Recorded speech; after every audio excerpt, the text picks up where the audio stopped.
Hello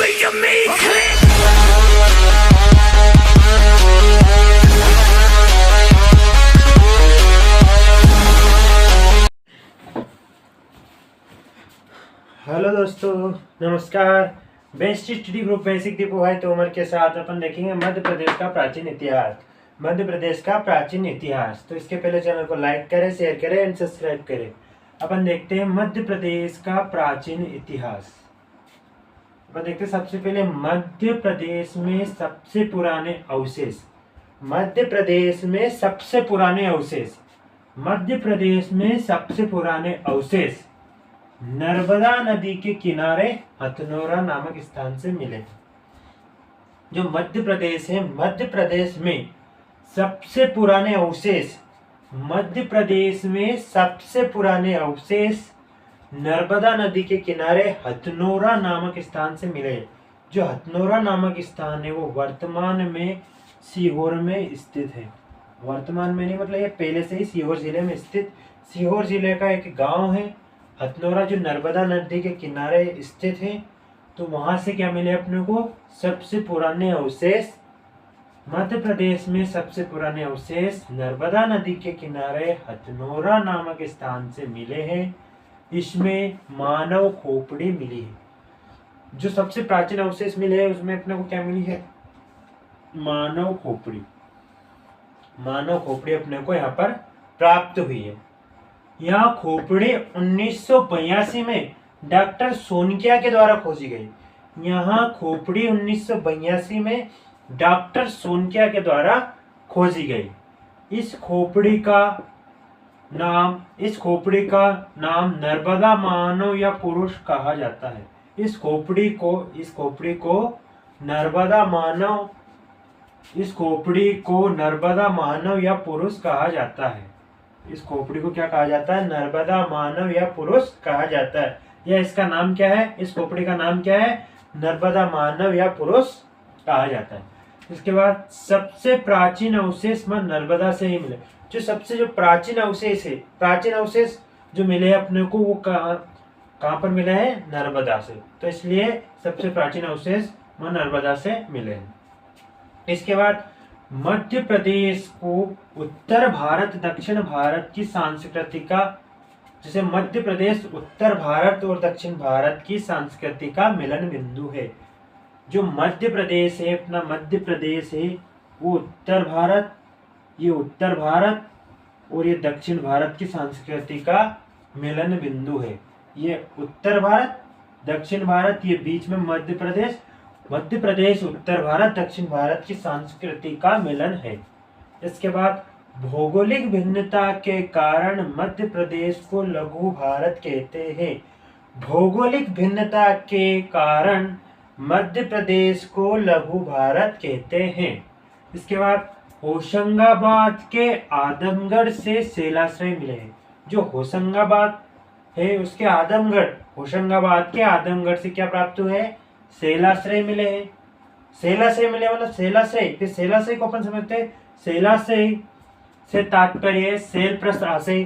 शैल plus आशय मतलब पत्थर प्लस गुफा, पत्थर और गुफा। जो होशंगाबाद है उसका आदमगढ़ है, वहां से अपने को शैलाश्रय प्राप्त हुए। और शैलाश्रय क्या है? पत्थर और गुफा।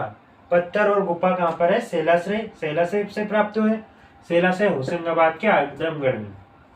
इसके बाद मध्य प्रदेश में तांबा बस्ती कायत्था को कहा जाता है। जो मध्य प्रदेश उसमें तांबा बस्ती कायत्था को कहा जाता है। इसके बाद तांबा नगरी और कापर सिटी तो बालाघाट को कहते हैं। तांबा नगरी और कापर सिटी बालाघाट को कहते हैं। बालाघाट को क्यों कहते हैं? क्योंकि यहाँ पर बालाघाट में ज्यादा उत्पादन होता है कहाँ का? तांबे का ज्यादा उत्पादन कहाँ होता है? बालाघाट में क्या होता है? तांबे का उत्पादन। तांबा नगरी या कापर सिटी बालाघाट, क्योंकि यहाँ पर ज्यादा उत्पादन होता है।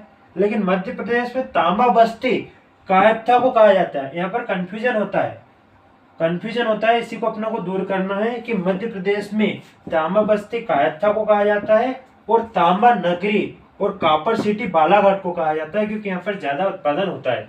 और जो सबसे प्राचीन है मध्य प्रदेश में तांबा बस्ती कायत्था को कहा जाता है। तांबा बस्ती जो, क्योंकि यहाँ पर सबसे पहले अपने को क्या प्राप्त हुआ था? तांबा। इसके बाद कायत्था वराहमिहिर की जन्मस्थली है।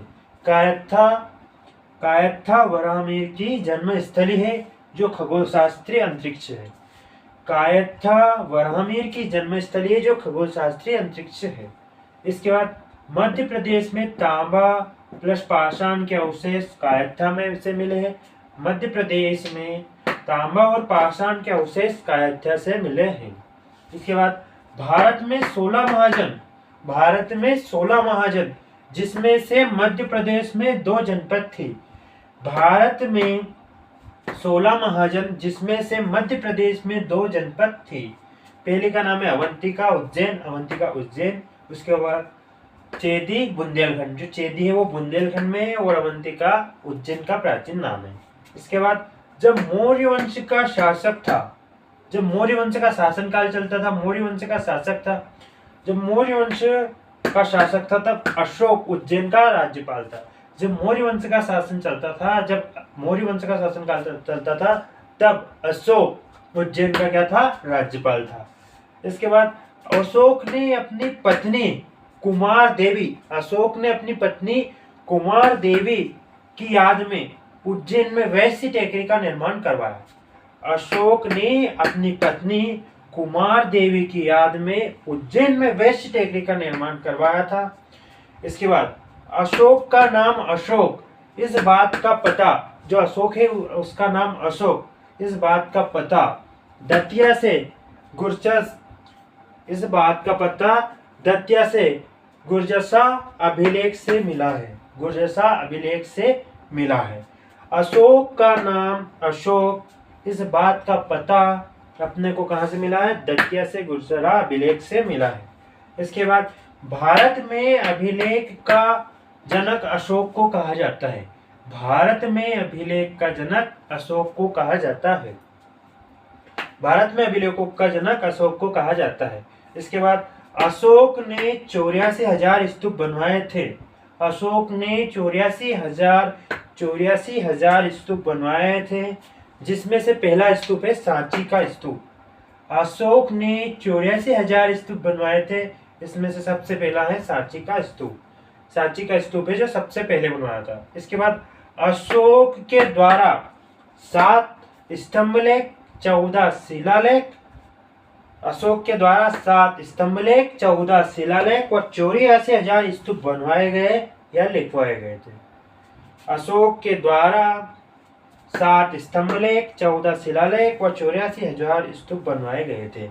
अपन